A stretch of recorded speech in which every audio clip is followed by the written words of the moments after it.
아볼로가 고린도에 있을 때에 바울이 윗지방으로 다녀 에베소에 와서 어떤 제자들을 만나 이르되 너희가 믿을 때에 성령을 받았느냐? 이르되 아니라 우리는 성령의 계심도 듣지 못하였노라. 바울이 이르되 그러면 너희가 무슨 침례를 받았느냐? 대답하되 요한의 침례니라. 바울이 이르되 요한이 회개의 침례를 베풀며 백성에게 말하되 내 뒤에 오시는 이를 믿으라 하였으니 이는 곧 예수라 하거늘. 그들이 듣고 주 예수의 이름으로 침례를 받으니 바울이 그들에게 안수하매 성령이 그들에게 임하심으로 방언도 하고 예언도 하니 모두 12사람쯤 되니라. 바울이 회당에 들어가 3달 동안 담대히 하나님 나라에 관하여 강론하며 권면하되 어떤 사람들은 마음이 굳어 순종하지 않고 무리 앞에서 이 도를 비방하거늘. 바울이 그들을 떠나 제자들을 따로 세우고 두란노 서원에서 날마다 강론하니라. 2해 동안 이같이 하니 아시아에 사는 자는 유대인이나 헬라인이나 다 주의 말씀을 듣더라. 아멘. 아멘. 할렐루야. 우리가 예배는 왜 드리고 교회는 왜 다닙니까? 이유는 하나예요. 하나님으로부터 복을 받으려고 다니는 것입니다. 그러려면 복 받을 수 있는 믿음이 우리에게 있어야 됩니다. 복은 어떻게 오는가? 간단합니다. 하나님의 말씀을 통하여 우리에게 복을 허락하시는 겁니다.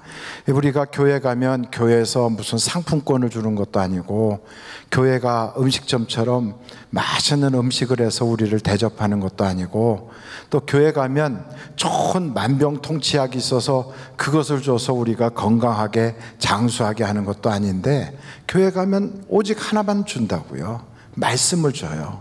근데 그 말씀을 통하여 우리에게 하나님의 복이 들어오도록 역사해 주시는 거예요. 그래서 오늘 우리 말씀의 제목이 말씀의 권세라고 하는 제목으로 오늘 말씀을 나누려고 합니다. 한번 따라해 보실까요? 말씀의 권세. 오늘 이 말씀의 권세가 우리 성도님들에게 그대로 임하시기를 간절히 바랍니다. 말씀의 권세는 5가지가 있어요. 제가 보니까 말씀이 들어가면 병든 자가 치료되더라고요. 2번째는 말씀이 들어가면 회복의 은혜가 있어요. 가정이 회복되고 또는 개인이 회복되고 잃었던 것을 회복하고 명예가 회복되고 또 나라가 회복되고 하여간 말씀이 들어가면 회복의 은혜가 있게 돼요. 3번째는 말씀이 들어가면 변화가 생겨요. 사람이 변화해요.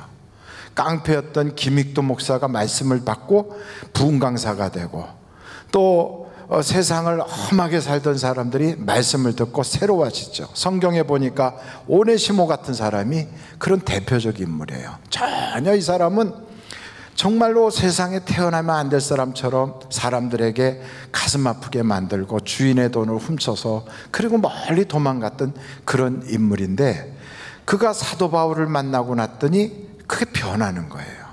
말씀이 그를 통하여 변화하게 만들어요. 그래서 여러분 아무리 저 사람은 안 될 거야 이런 사람도 말씀이 들어가면 변화될 줄로 믿습니다. 그리고 말씀이 들어가면 회개의 역사가 있어요. 회개의 역사. 그래서 말씀을 들으면 회개가 난다고요. 그래서 성경에 보니까 베드로가 설교할 때 수많은 사람들이 회개하고 형제 어찌할꼬 하고 그날 회심하여 돌아온 사람만 3,000명이 돌아왔더라 그래요.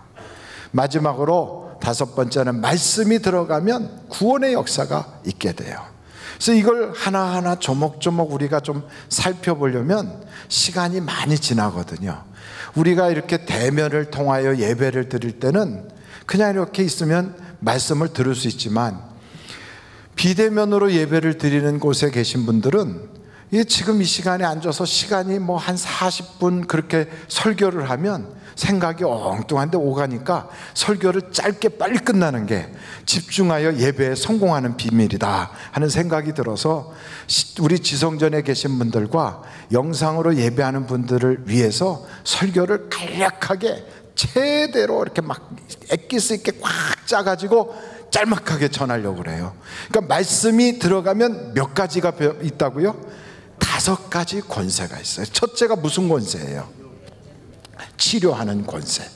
하나님은 어떤 하나님이시냐? 치료하는 하나님이에요.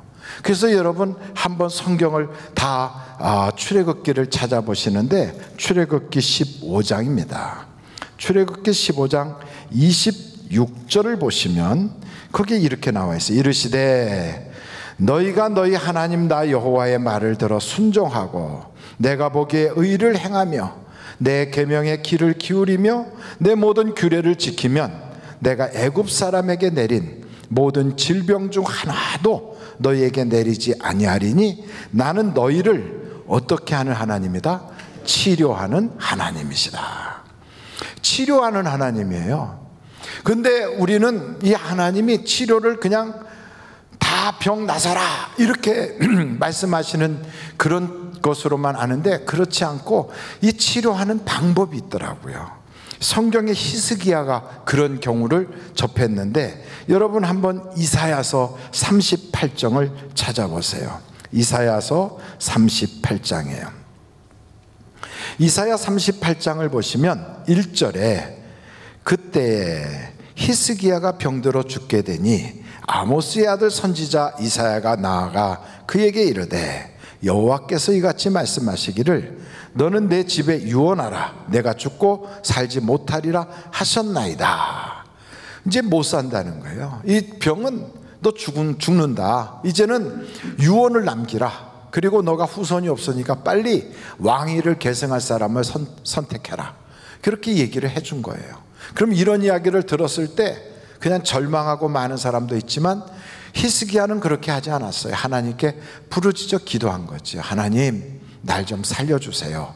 히스기야가 기도한 내용이 거기에 이렇게 나오는데 2절 한번 보세요. 히스기야가 얼굴을 벽으로 향하고 여호와께 어떻게 했다고요? 기도했다. 어떤 내용으로 기도했는가? 이르되 여호와여 구하오니 내가 주 앞에서 진실과 전심으로 행하며 주의 목전에서 선하게 행한 것을 기억하옵소서 하고 히스기야가 심히 통곡했다는 거예요. 근데 여기서는 기도의 내용이 구체적으로 잘 안 나오지만 그 같은 장 이사야서 38장 16절 한번 보실까요? 주여 사람이 사는 것이 이에 있고 내 심령의 생명도 온전히 거기에 있사오니 원하건대 나를 어떻게 해달라고요? 치료하시며 나를 어떻게 하라고요? 살려주옵소서. 이렇게 기도하는 거예요. 그러면서 그렇게 기도를 했더니 하나님께서 히스기야가 울면서 치료해달라고 하나님께 기도했더니 하나님 그냥 바로 치료해 주시면 되는데 그렇게 안 하고 이사야 보고 다시 가래요. 그래서 다시 갔어요. 뭐라고 할까요? 아까 가서 죽는다고 다 유언하라고 했는데요. 가서 하나님이 너의 생명을 15년 연장시켜 준다고 해라. 그래서 가서 그렇게 전한 거예요. 그러니까 하나님의 치료하는 방법을 보면 말씀을 전하는 자가 가더라고요. 그래서 그 말씀을 전하는 자가 하나님이 너의 생명을 15년 연장시켜 준대 하고 이야기하니까 그의 생명이 15년이 연장되는 거예요. 하나님이 치료하실 때 보면 나만을 치료할 때도 그래요. 너 저 요단강에 가서 한번 목욕을 해라. 그러면 하나님이 너의 병을 치료해 주실 거야. 그러니 7번 그 속에서 목욕을 하라는 말을 듣고 가서 목욕을 하는데 처음에는 순종할 마음이 요만큼도 없었어요. 야, 우리 동네에는 뭐 강물이 없어서 내가 여기까지 목욕하러 온 줄 알아? 병 고치러 왔는데 나보고 목욕을 하라고 그래? 그러면서 화가 났었지만 옆에 있는 사람이 말하기를 더 힘든 걸 시켜도 할 텐데 아니 이렇게 더운 날 목욕하라는 게 뭐가 그렇게 힘듭니까? 가서 한번 목욕하시죠. 그랬더니 그 말을 듣고 네 말이 맞다. 그리고 가서 말씀에 순종을 한 거예요. 여러분 우리가 말씀을 딱 들을 때 처음에는 아이고 저게 되겠어. 그렇게 한다고 내 인생에 평생의 그런 문제들이 해결되겠어. 이런 생각이 들었다가도 생각을 딱 바꿔서 혹은 내 속에서 성령님이 나에게 순종해봐라 하고 강권을 하시든지 아니면 믿은 좋은 친구가 너 한번 그렇게 해봐. 이렇게 해서 그 말대로 순종을 하면 나만이 물속에 들어가서 이렇게 씻었더니 하나님의 손이 나만의 모든 문둥병 기운을 싹 제거하시고 살이 어린아이 살같이 변하게 하시더라는 거예요. 그러니까 역사를 어떻게 하시는가 보면 말씀이 가면 그 말씀을 믿고 순종할 때 기적이 일어나는 거예요. 그러니까 우리도 똑같아요. 교회 가서 말씀을 들을 때 어떤 사람은 한쪽 귀로 듣고 한쪽 귀로 흘려보내는데 어떤 분은 그 말씀을 들을 때 이게 나를 살리는구나 하고 딱 붙잡는 거예요. 그러면 그 말씀이 믿음으로 내게 깊이 박힌 못처럼 확 박히거든요. 그래서 그걸 그대로 옮기는 거죠. 그러면 역사가 나타나는 거예요. 성경을 보니까 그래서 하나님이 치료하실 때 어떻게 하시는가? 시편 107편을 보십시오. 거기 20절에 이런 말씀이 있어요. 시편 107편 20절을 보면 그가 그의 말씀을 보내어 그들을 고치시고 위험한 지경에서 건지시는도다. 그러니까 말씀을 보낸다고요. 그럼 목사는 뭐 하는 사람이냐? 하나님이 주신 말씀을 받아가지고 이렇게 전달하는 전달자예요. 그래서 이상한 건 교회에서 예배를 드릴 때나 부흥 집회를 갔을 때나 어떠한 그런 치유 사역이나 은사 사역을 할 때 그날 하는 그 말씀을 통하여 역사가 그대로 일어나요. 귀신을 쫓는 축사를 하기 시작하면 귀신이 떠나가요. 은사 받는 이야기를 하고 설교를 하면 성령의 은사가 임해요. 병 고치는 말씀을 전하면 치료의 역사가 나타나요. 어떤 때는 우리에게 사람이 변화하는 말씀을 전하면 인격적 변화가 나타나고 성령의 열매가 맺어지기 시작해요. 그래서 가만히 보면 말씀을 통하여 역사가 나타나더라고요. 오늘도 사도행전 19장을 보면 에베소에 갔던 사도 바울이 너희가 믿을 때 성령을 받았느냐? 그러면서 성령에 대한 말씀을 했거든요. 그랬더니 그들이 12사람쯤 방언을 하고 예언을 하더라. 성령의 은사가 나타나는 거죠. 그래서 가만히 보면 하나님은 무엇을 통하여 역사하신다? 말씀을 통하여 역사하세요.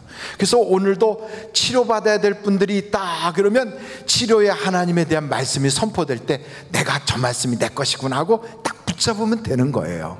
아멘. 그 하나님의 말씀은 우리를 변화를 시키기도 해요.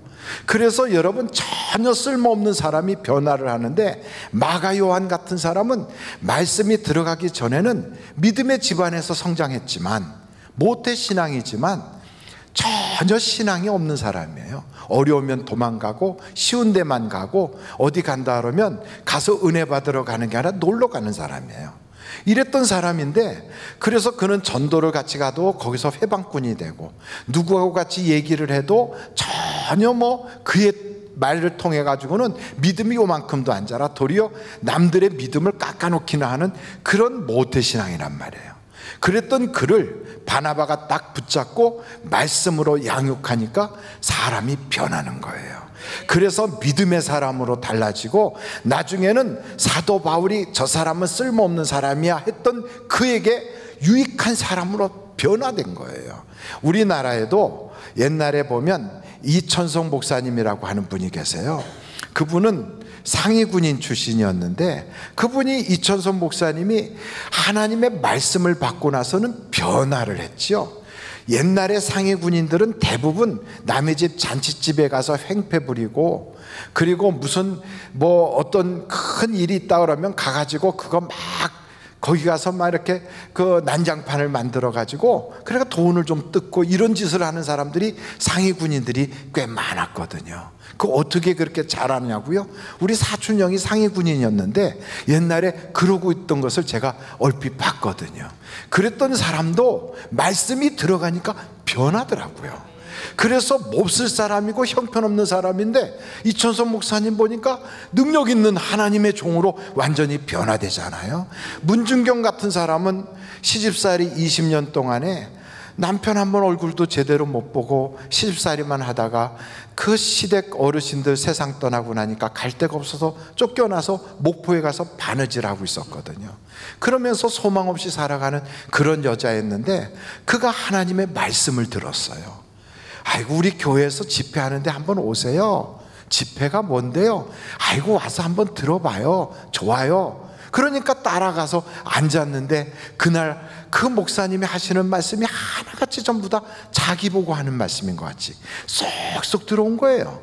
말씀이 스포츠로 물이 빨아들이듯이 아멘 하고 빨아들이니까 그의 인생이 변하기 시작한 거예요. 소망 없던 그 마음속에 하나님이 내 인생에 참된 빛이구나, 내 인생의 어둠에서 밝은 빛으로 나를 끄집어내는구나. 그래서 서울신학교에 가서 전도사가 돼가지고 이제는 중도라고 하는 데 가가지고 그 섬에 교회를 세우고 신안군 전체에 그 여자 전도사를 통하여 얼마나 많은 교회가 세워지고 그가 전도한 전도자가 되어서 그를 통하여 복음을 받고 예수를 믿은 사람 중에 목사가 된 사람만 53명이나 돼요. 한 사람이 말씀을 통하여 변하니까 어마어마한 역사가 나타나는 거예요. 할렐루야. 그러니 우리 교회도 왔던 옛날에 뭐 정태기 박사님인가 하는 분이 있어요. 그 뭐 항아리하고 뭐 이렇게 그 했던 분이에요. 내적 치유하시는 분. 그분도 문중경 그 전도사를 알더라고요. 이만신 목사님도, 돌아가신 이만신 목사님도 문중경 목사님을 통하여 복음을 접한 사람이래요. 김중권 목사님도 문중견 목사님을 전도사를 통하여 복음을 받았다는 거예요. 우리나라의 굵직굵직한 믿음의 거장들이 이 한 사람이 변하면서 이런 역사들이 나타나는 거예요. 여러분, 그걸 보면 말씀이 들어가면 여러분의 가정도 변할 줄로 믿습니다. 사람도 변할 줄로 믿습니다. 그 말씀이 들어가면 변화만 있는 게 아니라 회복의 은혜가 있어요. 하나님의 말씀이 들어가면 인격이 회복이 돼요. 그래서 사람답지 못했던 사람이 사람이 되고 잃어버렸던 영광을 회복하기 시작하고 또 때로는 자리를 회복하고 직장이 회복되고 사람이 신앙이 회복되고 믿음이 회복되는 것뿐 아니라 성경을 보니까 사도행전 7장을 보면, 사도행전이 아니라 사무엘상 7장이에요. 사무엘상 7장을 보면 그 엘리 제사장 때 전쟁이 있어가지고 법궤도 뺏기고 나라 땅도 뺏기고 그냥 20년 동안이나 완전히 종살이하고 형편없이 됐던 그 나라에 하나님의 사람 사무엘이 딱 세워지고, 그리고 나서 그 사무엘이 하나님의 말씀을 선포하니까 그 말씀이 들어가니까 사람들 속에서 믿음이 생기는 거예요. 여러분, 하나님의 말씀이 들어가면 믿음이 생기거든. 근데 마귀는 복을 받지 못하게 하기 위하여, 믿음을 없애기 위하여 말씀이 못 들어가도록 자꾸만 의심을 집어넣고 마음속에 다른 세상 생각을 집어넣고 우리로 하여금 염려, 걱정, 근심과 예배당에 딱 와 있어도 잡념에 빠지게 만들어요. 그런데 이런 잡념에 빠지지 않고 말씀이 내 속에 쑥 들어오면 하나님에 대한 막 마음속에서 사모하는 마음이 생기거든. 그러면서 이제 이 사람들이 막 마음이 불같이 뜨거워지니까 모이는 거예요. 미스바로 모여라. 그래서 거기서 온전한 번제를 드린 거예요. 여러분, 하나님의 말씀을 통하여 회복의 역사가 있기 위해서는 그 뭐가 따라오냐면 그 말씀을 붙잡고 예배할 때 회복의 은혜가 있어요. 그러니까 예배에 성공을 해야 되거든요. 그러니까 성경을 보면 아브라함이 예배를 통하여 하나님의 기적을 보거든요. 여러분, 한번 창세기서 22장을 한번 찾아보세요. 창세기서 22장. 창세기서 22장.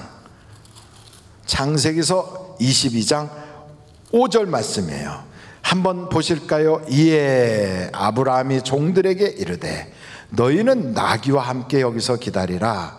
내가 아이와 함께 저기 가서 예배하고 우리가 너희에게로 돌아오리라. 뭐하고 돌아온다고요? 예배하고 돌아온다. 아브라함의 집안에는 하나님의 약속은 있었어요. 복의 근원되게 하겠다는 약속. 그런데 그 약속이 점점 기다려도 안 와. 25년을 기다렸어요. 애는 컸는데 그 약속이 하나도 없는 거예요. 그랬던 그에게 이 예배를 드려라. 그래서 그 예배를 하나님께 드렸더니 하나님이 그때부터 그를 복의 근원으로 삼아 주시더라는 거예요. 이것뿐 아니에요. 회복의 역사를 보면 예배를 통하여 회복의 역사가 있게 하는데, 이삭의 내용을 한번 창세기서 26장을 한번 보십시오. 창세기서 26장에 보면 흉년이 들어서 이삭이 애굽으로 내려가려고 하는데 하나님이 거기 가지 말고 여기 있으라 그랬더니 그 말을 들었더니 당년에 100배의 복을 받았어요. 근데 복은 받았지만 그냥 갈등이 많아요.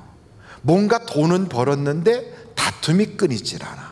사람들과의 관계도 안 좋아. 뭐가 이게 자꾸 얽혀. 그러니까 성경에 보니까 12절부터 한번 보겠어요. 창세기서 26장 12절.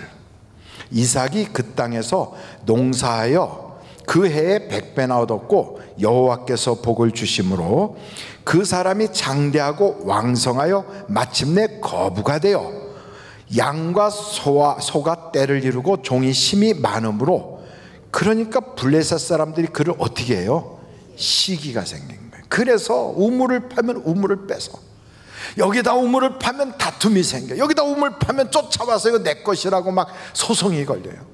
불편하기가 이루 말할 수가 없었어요. 근데 이런 문제가 계속 야기될 때 뺏기는데 하나님이 이를 어떻게 회복시키는가? 예배하게 하시는 거예요. 그래서 성경을 보시면 여러분 25절을 한번 보세요. 거기에 창세기서 26장 25절. 이삭이 그곳에 제단을 쌓고, 제단을 쌓았다는 게 뭐예요? 예배를 드렸다는 거예요. 여호와의 이름을 부르며 거기 장막을 쳤더니 이삭의 종들이 거기서도 뭘 팠더라? 우물을 팠더라. 근데 우물을 파서 끝이 아니에요. 그렇게 싸웠던 사람들이 이제 찾아오는 거예요. 26절부터 보면 아비멜렉이 그 친구 아우삿과 군대 장관 비골과 더불어 그랄에서부터 이삭에게로 온지라. 이삭이 그들에게 이르되 너희가 나를 미워하여 나에게 너희를 떠나게 하였거늘 어찌하여 내게 왔느냐. 그들이 이르되 여호와께서 너와 함께 계심을 우리가 분명히 보았으므로 우리 사이에 곧 우리와 너 사이에 맹세하여 너와 계약을 맺으리라. 그러면서 화해 계약을 맺어요. 다툼이 끝났어요. 거기서 끝나는 게 아니라 성경을 보니까 여러분 한번 32절을 보십시오. 그날에 이삭의 종들이 자기들이 판 우물에 대하여 이삭에게 와서 알리어 이르되 우리가 물을 얻었나이다. 물을 얻은 거예요. 거기가 어디냐? 33절 보니까 그곳 이름이 세바란지라. 그러므로 그 성읍 이름이 오늘까지 부엘세바가 되더라. 그러니까 여러분, 하나님께 예배하였더니 싸움도 끝나고 다툼도 사라지고 우물도 회복시키고 회복의 역사가 있어요. 그러니까 예배를 드리면 회복의 역사가 있어요. 다윗도 왕으로 있지만 그 땅에 저주가 임해서 전염병이 돌아 하루에 7만 명이 죽어가는 거예요. 이걸 어떻게 하면 해결할 수 있나? 요즘 같으면 의사를 만나거나 아니면 뭐 질병본부에 가서 이게 어떤 원인이 어디에 있습니까 하고 물어볼 텐데, 그 당시에는 의술이 그렇게 발달되지 않은데 전염병이 막 도니까 사람들이 쓸어 넘어져도 어떻게 방법이 없어요. 바로 그때 하나님이 깨닫게 하는 거예요. 다윗에게 가서 말을 전해라. 그러니까 하나님의 말씀을 받은 자가 전달을 하러 간 거예요. 그 사람 이름이 갓이라고 하는 선지자거든. 이 선지자가 가서 다윗에게 뭐라고 전할까요? 오르난의 타작마당에 가서 예배드리라 해라. 그래서 그 말씀을 그대로 전했어요. 그 말씀을 딱 전해받은 다윗이 갈 수도 있고 안 갈 수도 있어요. 하나님이 아니 타작마당이 거기뿐이야, 다른 데도 있는데, 아니 그리고 꼭 예배를 거기까지 가서 해, 여기서 해도 되는데, 이러면서 자기 마음대로 할 수도 있는데 다윗은 그렇게 안 했어요. 말씀의 전달자가 전달해준 그걸 듣고 그대로 가서 오르난의 타작마당에 올라간 거예요. 올라가서 그 말씀대로 100% 순종을 했더니 예배를 하나님이 받으시고, 그리고 그 모든 질병이 딱 끝나게 하시면서 이스라엘을 회복시키시더라는 거예요. 그러니까 여러분, 이 회복의 은혜는 어떻게 오느냐? 예배를 통하여 와요. 그러니까 예배를 드리기 전에 목사가 말씀을 전하잖아요. 우리 예배 드립시다, 이번 주에 우리 다 같이 예배합시다 하면 그 예배를 드릴 때 예배 드리는 사람의 자세가 참 중요한 거예요. 예배는 종교의식으로만 이렇게 드린다고 되는 게 아니라 하나님은 우리의 중심을 보시거든요. 우리의 마음속을 보시거든요. 그러니까 우리 마음속을 보시는데 이 마음속에 무엇을 보실까? 영과 진리로 예배하는가, 이걸 보시는 거예요. 그러니까 우리가 예배한다고 와서 이렇게 더 앉아만 있다고 였다 복 있다 이렇게 복 받아가는 게 아니고, 그 예배에 성공하는 사람이 있고 예배를 구경하는 사람이 있어요. 어떤 사람은 예배를 참관하는 사람이 있어요. 그러니까 예배를 참관이나 구경이나 똑같은 말이죠. 내가 예배를 잘 드리는가, 저 사람들이 예배를 잘 드리는가 한번 가서 참관해야지 하고 가서 이렇게 참관하는 사람이 있어요. 영상으로 예배를 드리더라도 목사가 말 잘하는가 한번 보자 하고 구경하는 사람이 있어요. 여러분, 말을 잘하고 못하고의 문제가 하나도 아니에요. 하나님이 말씀을 주신 것을 가서 어린애라도 가서 이렇게 그대로 전하면 그걸 받은 사람이 하나님의 말씀으로 받고 그걸 그대로 실행하면 역사가 나타나는 거예요. 그러니까 예배를 드릴 때 영과 진리로 예배를 드리려는구나, 그러면 회복의 은혜가 있다는구나, 이걸 알고 여러분들이 예배를 그렇게 드려야 돼요. 천주교에서는 미사를 드리기 전에 뭘 하냐면 이 사람들은 고해성사라는 걸 해요. 여러분, 하나님의 말씀이 들어가면 우리에겐 또 회개라는 게 있잖아요. 회개의 권세가 나타나거든요. 근데 저 사람들은 고해성사를 해요. 누구에게 하느냐면 신부에게 가서 고해성사를 해요. 그래가지고 자기의 죄를 다 고백하고 나서 그리고 가서 미사를 드린다고요. 근데 우리는 예배를 그냥 드려. 회개라는 게 없어요. 한번 제가 여쭤볼까요? 회개하신 지 얼만큼 되셨나요? 하나님께.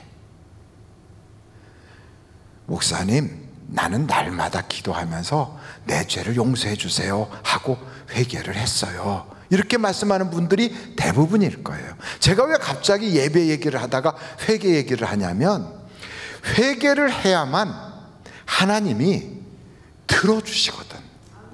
죄의 담이 허물어져야만 하나님과 우리 사이가 통하거든요.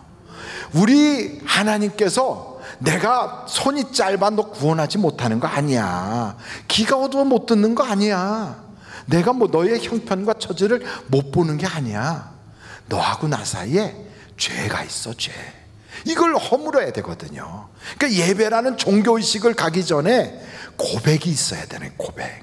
이것이 바로 영이에요. 성령이 내 속에 오시면 대청소를 하시거든. 이게 영적 예배거든요. 그러니까 대청소를 하시는데 이때 회개를 하게 되면 어떤 일이 벌어지냐면 우리의 인생이 유쾌하게 돼요. 어떤 사람은 교회를 다니는데도 찌뿌둥한 사람이 있어요. 예배를 드리고 나서도 기분이 영 찜찜한 사람이 있어요. 그거 왜 그러느냐? 씻지 않아서 그래요. 안 씻으면 이빨도 안 닦으면 입안이 텁텁하고, 세수도 안 하면 얼굴이 좀 뭔가 무겁고, 그리고 안 씻으면 온몸이 찌부둥하거든요. 똑같아요. 회개를 해야만 기분이 상쾌해지는 거예요. 유쾌해지는 거예요.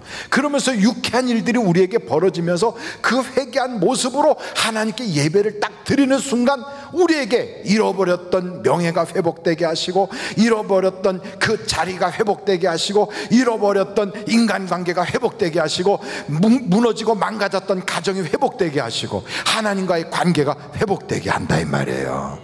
그러니까 예배라고 하는 것을 종교의식으로만 딱 드리지 말고 그 전에 뭐가 있어야 되느냐?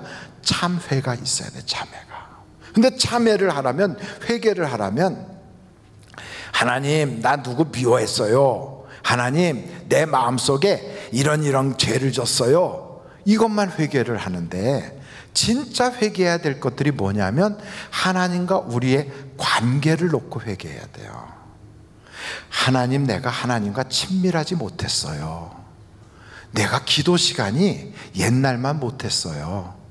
내가 하나님을 사랑하는데 옛날에는 예배만 있다면 막 달려가고 막 너무너무 좋아했는데 어느 때부턴가 비대면이 편하구만, 이렇게 달라졌어요. 만약에 여러분 어떤 사람을 사랑한다면 우리 만나지 말고 전화통화만 하지, 그러면 여러분 행복할까요? 우리 얼굴 볼 거 없어, 그냥 전화로 통하고 말어. 뭐 바쁜데 올 거 있어, 그냥 전화만 해. 그리고 일터에서 일하다가 집에까지 못 오면 가족들하고 그냥 안부만 전해. 여보세요, 그래 나 잘 있어, 그래 내가 월급 타면 보내줄게, 끊어, 띵. 그러고서 가족이라고 살면 그게 가정이 되겠냐고요. 그게 아니잖아요. 아우, 내가 대면하여 예배 못 드리니 가슴이 터질 것 같아. 너무너무 힘들어. 아우, 이거 예배 같지도 않고 왜 이럴지 몰라. 이런 마음이 들어간 그 사람이 하나님과의 관계가 괜찮은 거다 이 말이에요. 근데 그런 게 없어지고, 제가 글쎄 CTS에 이사로 있어서 거기 가서 이사들을 만났는데, 거긴 목사님들하고 장로님들이 모이거든요. 근데 거기 계시는 목사님들, 장로님들이 하는 말이 비대면 예배를 드리니까 좋은 점도 있어. 그래요. 그래서 나는 무슨 일이 좋은가 했더니, 교회까지 안 가고 집에서 편안하게 예배 드리니까 아주 편하다더구만, 이러고 있어요. 그러니까 뭐가 좋다는 거 보니까 육신이 좋다는 거예요. 육신이. 여러분, 육신이 편하면 영이 망가지는 거예요. 영이 잘 돼야 복을 받는 건데, 그런데 이걸 모르니까, 그러니까 이 세상에서는요, 어떻게든지 우리의 예배를 망가뜨리고 회복할 수 있는 그 기회를 무너뜨리려고 어떻게든지 예배를 못 드리게 만들잖아요. 이스라엘 사람들이 옛날에 예수를 믿고 나서, 그리고 초대교회 성도들이 예수를 믿고 나서 어떻게 예배를 드렸습니까? 예수 믿는 사람들은 막 잡아가는 거예요. 예수 믿는 사람들은 잡아가서 막 매질도 당하고 감옥에도 갇히고 온갖 핍박을 다 받아요. 그러니까 이 사람들은요, 동굴에 숨어서 예배를 드리고, 카타콤에 들어가서 무덤 속에서 예배를 드리고, 모여서 예배를 드리려고 어떻게든지 애를 썼거든. 그러니 이런 일을 못하게 될 때는요, 가슴이 아파야 되거든. 이게 정상이거든요. 하나님, 내가 그러지 못하고 육체가 편한 것으로 만족하고 있었던 죄 용서해 주세요. 이렇게 하나님께 기도하기 시작하면 하나님께서요, 우리의 그 죄를 싹 사시면서 우리에게 유쾌하게 하는 역사들이 나타나는 거예요. 성령으로 막 충만해지기 시작하는 거예요.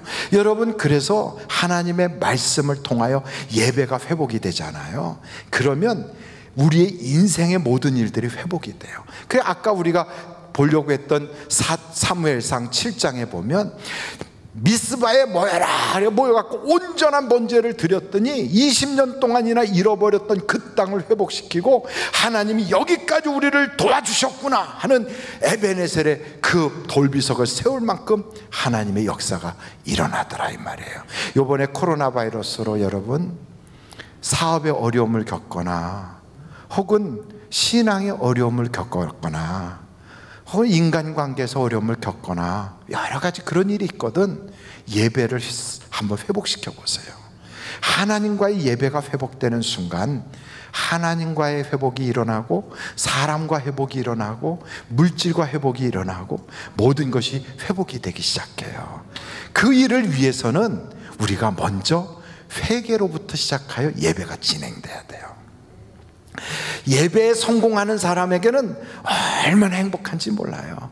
하나님의 말씀이 들어가면 그 말씀이 들어간 그 사람들에게는 구원의 역사가 생기고요, 열매가 맺어지거든요. 그런데 이 하나님의 말씀이 들어갈 때 어떤 사람에게는 똑같이 설교 시간에 은혜를 받는다고 아멘 아멘은 했는데, 기쁨으로 받긴 받았는데 아무런 변화도 없고 회복도 없고 치료의 역사도 없고, 또 그 삶에 어떤 회개도 안 일어나. 이런 사람도 있어요. 근데 어떤 사람은 그 자리에 있을 때는 그렇진 못했는데 말씀을 받고 났는데 이 말씀이 속에서 이 막 움직이는 거예요. 이게 움직여. 그래서 그의 가정을 바꾸고 그의 인생을 변화시키고, 그로 하여금 구원의 역사가 나타나게 하시고, 그로 하여금 몸에 있던 병들이 막 이게 다 나섰어. 아토피가 다 나섰네. 어이구, 귀에서 이명이 들리던 게 없어졌어. 띵해서 반이 아프고 머리가 이렇게 편두통으로 시달렸던 게 어느 때부터인가 없어졌네.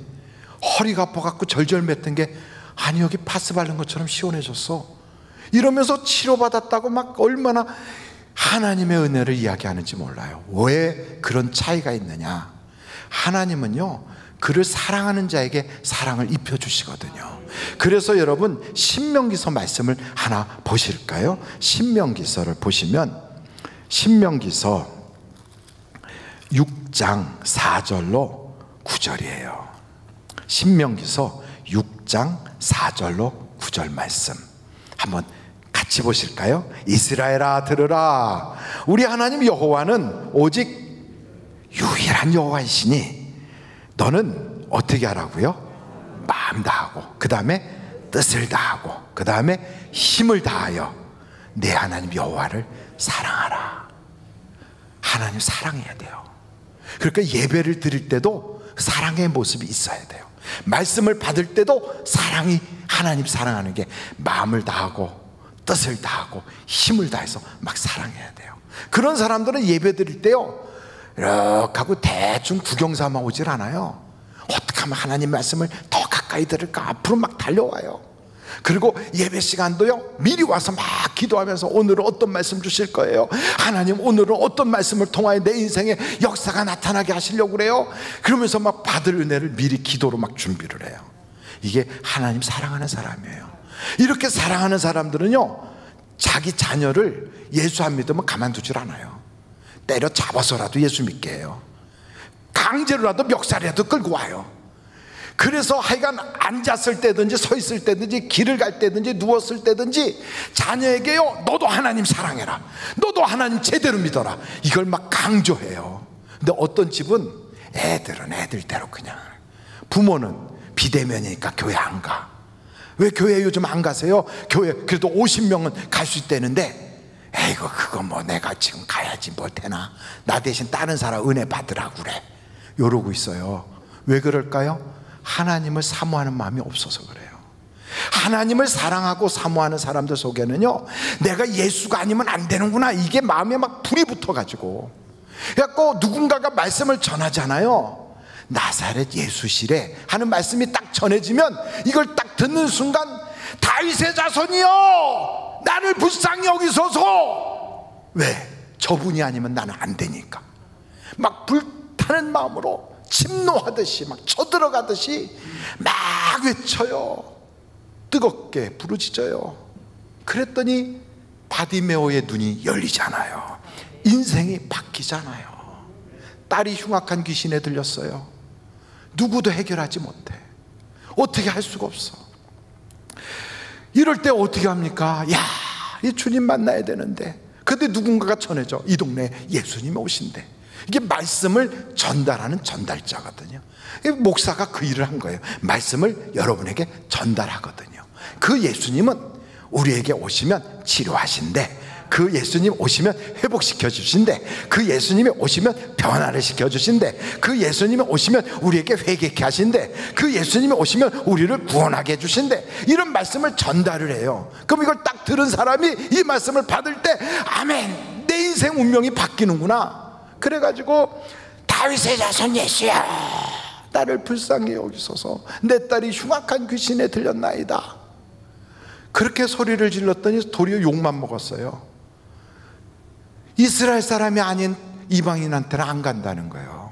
그런 것뿐 아니라 걔에게 왜 주인의 밥상에서 떡을 뺏어가지고 주겠느냐는 거예요. 이런 험악한 소리까지 들었는데도 이 여자의 마음속에는 예수님만이 생명의 떡이다. 내가 살 수 있는 길은 예수님을 통해서만이 살 수 있다. 이 유일한 예수님, 오직 한 분밖에 안 되시는 예수님, 이분을 내가 붙잡아야 산다. 예배 때 그런 간절함이 있어야 되는 거예요. 그래서 딱 붙잡잖아요. 그랬더니 여자여, 내 믿음이 크도다. 그 즉시 딸이 병이 고쳐지더라는 거예요. 12년 동안 혈루증 앓았던 그 여자도 똑같잖아요. 그러니까 성경을 보면 이게 다 내용은 달라도요, 반복돼요. 똑같아. 같은 이야기에 같은 이야기. 하나님의 말씀의 전달자를 통하여, 동네 아줌마를 통해서 들었던, 목사를 통해서 들었던, 선지자를 통해서 들었던, 이걸 들었을 때 내 마음속에서 불타는 소원을 가져라 이거예요. 막 그게 바로 사랑이에요. 얼만큼 힘을 다하고 마음을 다하고 뜻을 다해서 불타라 이거예요, 마음속에서. 그래가지고 막 간절히 사랑하라는 거예요. 그러면 역사가 일어난다는 거예요. 그러니까 같은 예배당에 다녀도요, 누구는 그런 역사가 일어나는데 누구는 구경하더라고요. 누구는 간증을 하는데 누구는 청중이에요. 여러분, 하나님은 우리를 청중으로 부른 적이 없어요. 다 증인되라고 그랬지. 우리가 직접 경험을 하고 우리가 증인이 돼서 말을 하라는 거지, 남이 받은 은혜에 대해서 구경하다가 구경한 그런 증인으로 하라는 게 아니거든요. 그러니까 여러분, 우리에게도 하나님은 그 기회를 다 주신 거예요. 그런데 이거를 우리가 어떻게 하나님 사랑하는 걸 보이는가? 그랬더니 자식에게 막 가르치래. 그리고서 손에다가 끈을 묶으래요. 이마에다가 갖다 표를 붙이래. 집에다가 현관에다 붙이고 바깥 문에다 붙이래요. 이게 무슨 얘기일까요? 하나님 사랑하면 내 손으로 하는 모양에서 하나님 사랑하는 게 보여야 되는 거예요. 우리 얼굴에서 하나님 사랑하는 모습이 보여야 되는 거예요. 여러분, 사람의 얼굴은 태어날 때는 다 부모가 잘생겼으면 잘생긴 아이가 나오죠. 그렇지만 40년, 50년 살면 그 태어날 때의 모습하고는 변하거든요. 그때는 자기 속에서 생각한 모습이, 자기가 살아온 모습이 얼굴을 통하여 드러나게 돼 있어요. 그래서 자기 얼굴이 자기의 인격이거든요. 이게 얼굴이라는 게 뭐냐면 얼그릇이라는 거예요. 자기의 얼을 담은 그릇이 얼굴이에요. 그러니까 내 속에서 어떤 얼을 가지고 살았느냐가 얼굴로 나타나게 돼 있어요. 믿음을 가지고 산 사람은 얼굴에서 믿음이 나타나요. 그리고 그리스도 예수님을 사랑하는 모습으로 산 사람은 얼굴에서 예수님 사랑하는 모습이 나타나게 돼 있어요. 근데 어떤 경우에 딱 봤더니 어휴, 사람이 막 어휴 무서워, 살벌하게 생겼어.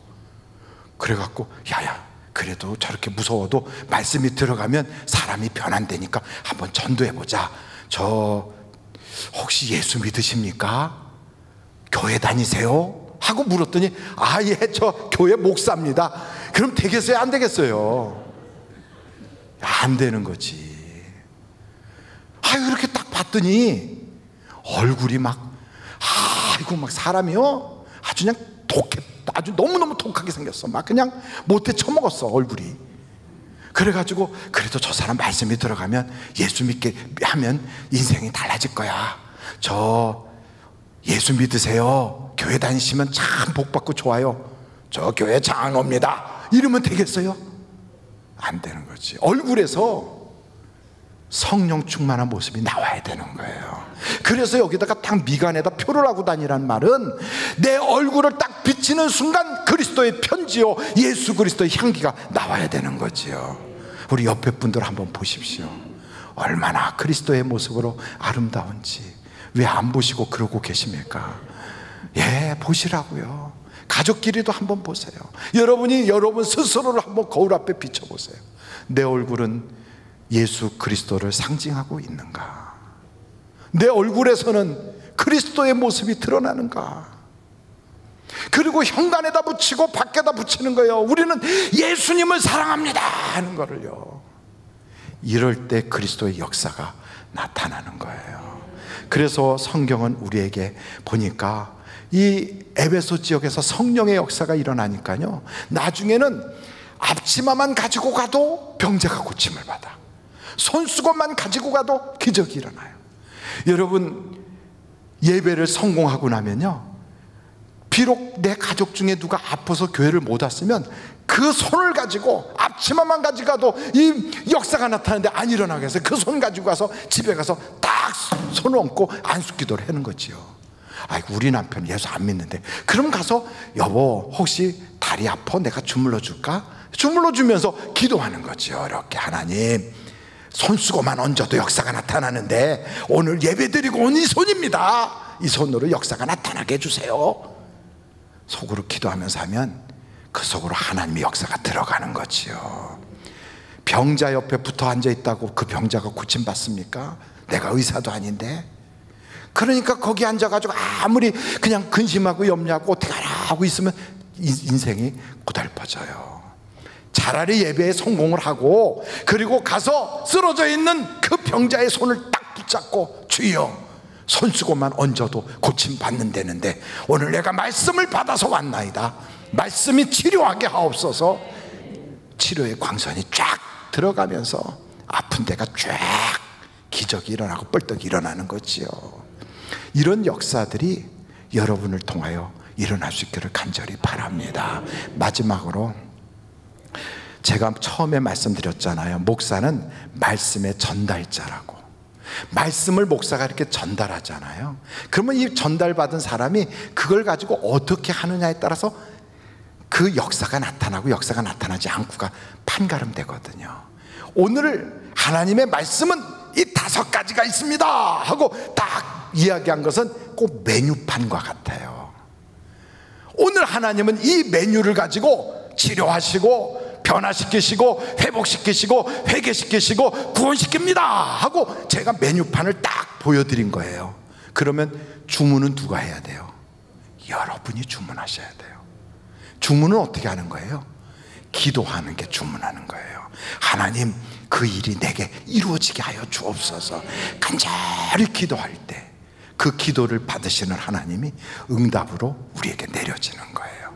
오늘도 이렇게 성공하고 승리하는 예배가 되시기를 간절히 바랍니다.